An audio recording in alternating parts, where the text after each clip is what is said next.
акнун бошад мо мегузарем ба шарҳ ва таҳлили муфассали бозиҳо. Шурӯъ мекунем албатта аз бозии Англия муқобили Словакия. Шурӯъ мекунем ибтидо аз ҳайат. дар бозии имрӯза монанди бозиҳои марҳилаи гурӯҳӣ боз дар хатти ниммуҳофиза як санҷише мегузаронад Гарет Саутгейт. оё дар ҳайати асосӣ гузоштани Коби Майно ягон асос дошт ва дуруст буд ё на? Имонбек? من فکر میکنم اونقدر تاثیر عمیق نگذاشت به بازی. ببینید تا اون گلی که منتخب اسلواکیا زد تا اون دم هم و بعد اون هم باز هم دسته خوبولودی ساوگیت رو دیدیم 11 نفر دفاعگر که این رو نمیبینید در کجا است. عموما کوبی ماینو بسیار انتظار دارن که اصلا کل پاولر باید در هیئت اساسی باشد، ولیکن این نفر رو که خود اصلا در منچستر یونایتد تنها در 5-6 بازی کلیدی درخش خاصه داشت در موسم باشگاه اگر به نظر گیریم مثلا کاری بزرگی که از بقول از آسمان ستاره نفر آورد و آوردن او به هیئت اساسی به فکرم گاری ساوگیت میخواهد خود را به بقول سفید کند، به تنقیدا تن نداد و یعنی که به گپ دیگران هم گوش داد، ولیکن به نظر من ممکن من اشتباه کنم تاثیر جدی و عمیق نرساند به رفت بازی انگلیا و چطور دیدیم باز هم بعد جانکنی‌های زیاد چگونه که ما بیشتر هم در مورد مهارت انفرادی بازیگران در مورد اقتداری بزرگ انگلیس‌ها گفتیم اونها کارو حل کردند، نه کوبی ماینو اصلا یک بازیگری میانه که کار خود را انجام داده بود. در ابتدای رقابت گرچند که انگلیا توپ را زیاد اداره میکرد اما اولین شده با زدن گل ما از دسته اسلواکیا دست یافت. باید گفت که در 4 بازی پای هم اسلواکیا نوبسته از اون که رقیب کی است اولین شده گل میزند و این کار در دقیقه 25 ایوان شرانц انجام داد. گلروز سوال چنین است که در همین وضعیتی که گل شد کی به اهمیتی را داد؟ چرا اینقدر دفاعگران بین یکدیگر دور ایستادند و موقع تکیه‌گاهی را چرا پارت افتند؟ دو نیمه‌حافظه‌گران تکیه‌گاهی دکلان رایس و خود کوبی ماینو. بله اینجا بسیارتر من میخواهم به مفخه دکلان رایس متوجه بگردم، چون که از آغاز همین حمله اگر شما متوجه شده باشید باید در همین مفخه همراه با شرانц از مرکز میدان هنگامی که پاس رسانیده شد باید دکلان رایس هنگامی پاس دادن خلال وارد میکرد و این مفخه بود. از مفخه بعداً پاس به داخل جریمه رسانیده شد و این گل زده شد. یعنی در این گل اگر ما عیبدارها رو جستجو کنیم این از دکلان رایس آغاز می شود و بعداً فوتبالبازان خط دفاعی مرکز که در همین مفخه نتوانستند مفخه خود را درست اشغال بنمایند. بله دکلان رایس اما گپ سر است که موقع گهی خالی مون گل رو بله ببینید جون ستونز توجه دارد با حمله‌ور پاس با ایوان شرانц اجرا میشود و این درست این گویم که این فهمو است هنگامی که موقع گهی خالی موند این علاقه گویم فاز اخیر خطی فاز اخیر هجوم بود هنگامی که نقطه گذاشته شد، ولی من در نظر دارم آغاز همین هجوم رو که از کجا پاس اومد دکلان رایس عموما در موقع خود نبود، در اون جایی که اصلا در همین موقع فوتبالباز مذکور کار خود را در سطح خوب انجام میداد. این در مورد دکلان رایس. در مورد اون سال پیشتر شما کوبی ماینو من فکر دارم برای چی انتخاب کرده شد، چون که اون نفری که در موقع خود باید بازی کند چون او فوتبالباز خط نیمه حمایه دفاعی است. قبلا اینجا ترنت الکساندر آرنولد استفاده کرده میشد، همگان پای نمیبردن که برای چی و خود تنقید هم زیاد شدن و ناراحت حس میکرد. بله خود ناراحت هم حس میکرد. اون یک دو سه بازی که در لیورپول استفاده کرده میشد در این موقع معنی رو ندارد که باید حتما او در همین موقع باشد و کوبی ماینو فکر دارم اگر اینجا با اندیشه ایمانبک روزی میشوند که تاثیر بزرگ در مجموع به بازی نرسوند، ولی در قیاس با خودی ترنت الکساندر آرنولد او خیلی و خیلی بهتر بود، از اودای کار خود بهتر میبرامد در این موقع. فکر نمیکنید که در این موقع حداقل مدیسون بهتر بازی کرده میتوانید؟ گرچند که مدیسون نیمه‌حافظه‌گری دفاعی نیست اما میتوانستند که یک یعنی که کمی عقب‌تر رایس کمی پیشتر جیمز مدیسون بازی میکرد. تو البته نفهمو است که چرا بعضی از بازیگران دعوت نشدند و بعضی ها در مجموع دعوت شدند. به هر صورت تا انگلیس نتیجه داده ایستاده است. در آغاز قسم دومی رقابت انگلیس توانست که حساب رو برابر کند اما پس از دیدن نوارهای تکراری داور گل رو بکار کرد. باید گفت که خلیل میلر داور ترک بسیار خوب این بازی رو حکمی کرد و بنابر آفساید گل بکار گردید. در مورد کول پالمر قید کردیم. چرا مانند کور عموما نمیبیند کول پالمر رو یا نمیخواد استفاده برد سرمربی انگلیا گارت ساوتگیت؟ آیا با نقشه بازیگی او درست نمیآید یا یگان سبب دیگر است؟ ایمانبک ببینید بسیاری از لژندهای ارسنال برانند که زحمت ساکا بسیارتر است در حیات اولیه در دسته ساوگیت و برای همین باید که وابستگان ساکا بسیارتر در خط دفاع محنت بسیار میکند. وابستگان یعنی که نادیده میگیرد کول پالمر رو آوردنش از حیات اولیه به میدان، ولیکن به فکر من اگر که از اول کول پالمر در میدان باشد ببینید جسورانه تر در خط حمله پیوست می شود، همچنین در تخریبکاری هم فعال است و ببینید در دو بازی اخیری که او از کرسی احتیاطی به میدان می‌آید بهبودی به نظر می‌رسد، در چند که بهبودی بسیار فراخ و فراگیر نه، ولیکن اصلا بازی او احساس می‌شود در دریبلینگ هم خود را آزادی احساس می‌کند.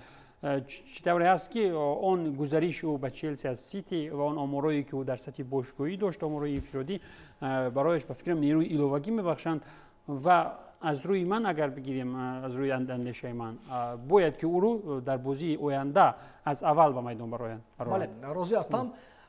80 ثانیه میماند تا انجام رقابت. اسلواکیا 1-0 پیشرفت است. پارتوب از اوت مبارزه برد در این وضعیت. گهی و جود بلینگهم یکی از زیباترین گل‌ها رو در تمام چمپیونات اروپا به ثمر می‌رسانند. با اصول پشتنوکی جایش کرده مارتین دوبروفکا از جایش حتی نمی‌جنبد و حساب رو برابر می‌کند. اسلواکیا خیلی نزدیک بود که باری اول در تاریخ خود به مرحله چهارگانه‌ای مسابقه چمپیونات اروپا رو خط پیدا کند، اما در این وضعیت آزاده کار نبرآمد. خط دفاعی اسلواکیا از ابتدای هم گلروز گفته می‌شد که پهلوی جسمانی فوتبالبازان نقش کلان خواهد بازید، زیرا که اسلواکیا با آن هیئتی کلانسالش نمی‌تواند که دو قسمی برابر بازی کند با انگلیا. همین چیز تاثیر رساند به فرجام رقابت یا چیزی دیگر؟ اصلا این هم تاثیر خود را رساند، چون که در آخر رقابت ما حمله‌ای را دیدیم در اجرای فوتبالبازان منتخب انگلیا که بازم نزدیکتر به دروازه آمدند. این یک و دوم اون که البته جود بلینگهم نه همیشه چنین ضربه با گل انجام می‌یابند، یعنی اینجا تونزه بخت فوتبالی هم کمک کرد به منتخب انگلیا، چون می‌نماید که در همین فرصت فراموش کرد که جود بلینگهم بازیگر منتخب انگلیا است و به خاطر آورد که او بازیگر ریال مادرید است و توانست در ثانیه اخیر دست خود را از باخت نجات بدهد. در مجموع البته ما باید در مورد منتخب انگلیا بحث خیلی زیاد هم هستند، در همین استودیو هم بحث خیلی زیاد میشوند. یک دو چیز رو میخوایم اشاره بنمایم. ببینید که همین بازی رو اگر ما قیاس کنیم با بازی‌های مرحله گروهی، من راضی شدم میتوانم که این بازی هم خیلی بازی بیرنگ و نور منتخب انگلیا بود در قیاس با اون بازی‌ها. اینجا به نظرم شما اشاره کردید، من بازی رو از اول تا آخر تماشا کردم و یک دو چیزی که برای خودم مشاهده کردم، البته هر نفر با چشم خود با دید و بینش خود فوتبال رو تماشا میکند. منتخب اسلواکیا خط دفاعی بلند رو استفاده کرد در همین رقابت از آغاز و انگلیا میخواست همین چیز رو استفاده ببرد با عوض کردن موقع فوتبالبازانی که در دو کنار میدان هستند و با دیده و دانسته یک کنار میدان رو با پرگی تاثیر رساندن و هجوم کردن، فشار آوردن و یک کنار میدان با این اصول، ولی یک چیز نمیرسید به منتخب انگلیا. پاس درست، پرتاب خوب و پرتاب آخرینه که باید حمله‌گر رو یک به یک با دروازه‌بان برآورد. این یک و دوم چیزی که میخوام در مورد منتخب انگلیا اشاره بنمایم، من راستی در حیرت میمونم هنگامی که در همین استودیو در دیگر جاها منتخب انگلیا را برای چنین بازی تنقید میکنند. من هم تنقید میکنم. نه شما یکی از اون نفران هستید که دائما در همه برنامه دفاع بازی انگلیا میکنند. نه، از بازی انگلیا دفاع نمیکنم، از نتیجه انگلیا من دفاع میکنم. این دو چیز تاثیر رسان هستند. در نتیجه این بازی در اون شکل و شیوه که انتخاب میکند انگلیا نتیجه به دست میارد. با من هم پسند نیست انگلیا که در قسم اول مقابل اسلواکیا یگان ضربه دقیق نزده است، یگان ضربه مستقیم نبود. چه شیوه بازیگی دارد؟ درست، من گفتنی هستم که منتخب انگلیا میخواست اون خط دفاعی بلندی که اسلواکیا داشت، این رو که اشاره کردم، استفاده ببرد. یعنی از منتخب انگلیا بازی بسیار هم کشود و بازی بسیار هم گویم جذاب رو انتظار شدن. هیچ کس انتظار نداشت. شما پیش از ایورا انتظار داشتید که منتخب انگلیا بازی بسیار هم جذاب و در خط هجوم داشته رو نشون میدهد. شما منتظر بودید همین چنین بازی رو؟ من از همین چیز در حیات هستم. اما من باور داشتم که حدی اقل نگاه کنید، من فکر خود را به انجام میرسانم. نگاه کنید مهربان، پیش از چمپیونات اروپا در جام جهان 2018 خوب 2021 چمپیونات اروپا بازی منتخب انگلیا همه خیل بود. و من از همین در حیرت هستم که برای چی منتخب انگلیا با شوخی و هزل و میم تبدیل می‌یابد هنگامی که همه می‌داند ساوتگیت همین طور بازی می‌کند. مشکلی تنها در یک چیز است. همه می‌دانست که منتخب انگلیا بیرنگ و نور و بازی پراگماتیکی نشون می‌دهد، ولی همه باور داشتند که این بیرنگ و نوری و پراگماتیکی با یک باوری کامل خواهد بود. یعنی منتخب انگلیا غلبه 1-0 خود را با باوری کامل به دست خواهد آورد. اما این بازی بیرنگ و نوری بی باوری توم است. این زمان مشکل انگلیا در همین است. اونا غلبه های بیرنگ و نور خود را بی باوری به دست آورده ایستادند. مشکلی در همین است، نه در آن که بازی انگلیا گویم که بیرنگ و نور. سوال رو به شکل دیگر میگذارم. این موقع گلروز انگلیا سزاوار بود که از اسلواکیا در همین گونه بازی گذرد. با همون شکل بازی که نشان داد. با جز از گلی بلینگم تا دقیقه 95 رقابت که این گل اتفاق افتاد، دیگر یگان شانس 100% گلزنی انگلیا نداشت. برای من سزاوار بود منتخب انگلیا برای برآمدن به دور نوبتی. ببینید در مورد نتیجه بسیار بگویم نتیجه ساوتگیت، ولیکن خبرها بسیارند که در خود انگلیا انتظارند که کی ساوتگیت را از کار جواب دهیم. ببینید حتی خبرهای بعد از گذشتن به مرحله دیگر انگلیا گفتند که ساوتگیت رو بیلینگهم و کین نجات دادند. اصلا من که در برنامه قبلی هم درباره انگلیا گفتم و طرفداری هم کردم، راستی خیلی خرسند بودم که اسلواکیا میتواند به مرحله دیگر میرود، ولیکن دسته سابقه دارترین اخیرا نتوانست نتیجه در کره را حفظ نماید.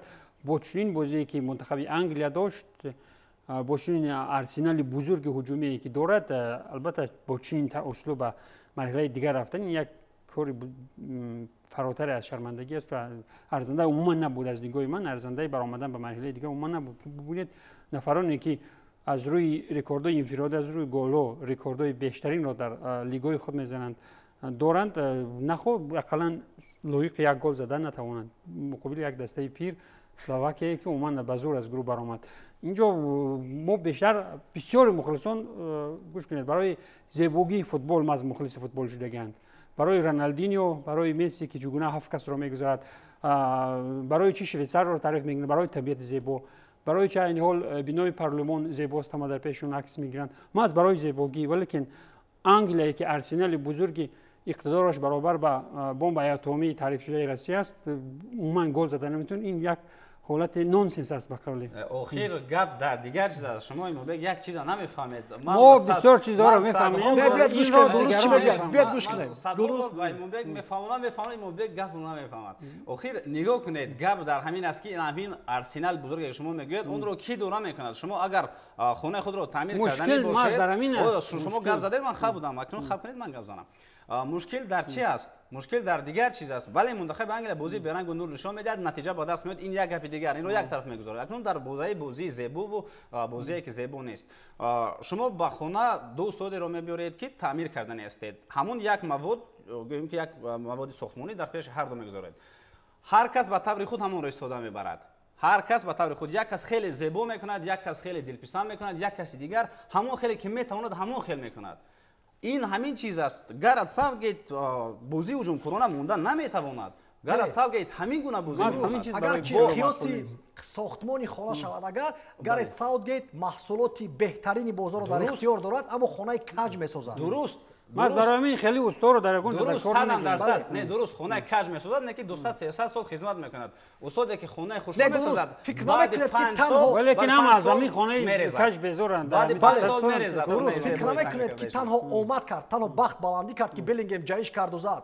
نه چخل نه بخت بود، بخت یک جزء این چیز بود، اما جزئیات خیلی کوچک به همین بخت میورند. این انگلیس‌ها با بازی خش هجوم‌های پیاپی به این میلیون مخلصان را دلکسل میکنند، پرتابی بیشمار با جریمه‌گاه اجرا کردن معنای هجوم‌های پیاپی را ندارد. هجوم پیاپی معنی ندارد که مثال میگیریم اسپانیا 13 ضربه مستقیم 4 گل. انا این است هجوم پیاپی وقتی که نتیجه می‌گیرد 35 ضربه عمومی و 13 ضربه دقیق. نه اصلا از روی کوفیشنت از این نگاه بگیریم، هر گویم که رفتن به پیش جریمه‌گاه پرتاب کردن به داخل جریمه‌گاه هجوم است. این نه گپ سری امور نه، گپ سری وضعیت خطرناک. این یک چیز، وضعیت خوفناک خطرناک دیگر چیز. بله درست. نه اگر شتلند یا زمین خیلی بازی میکرد دوام نمیکردیم، خب خاموش گپ زیادی هم نمیزدیم. شتلند اگر هم خیلی بازی میکرد برای که مجبور از نیاز داشت به این چیز.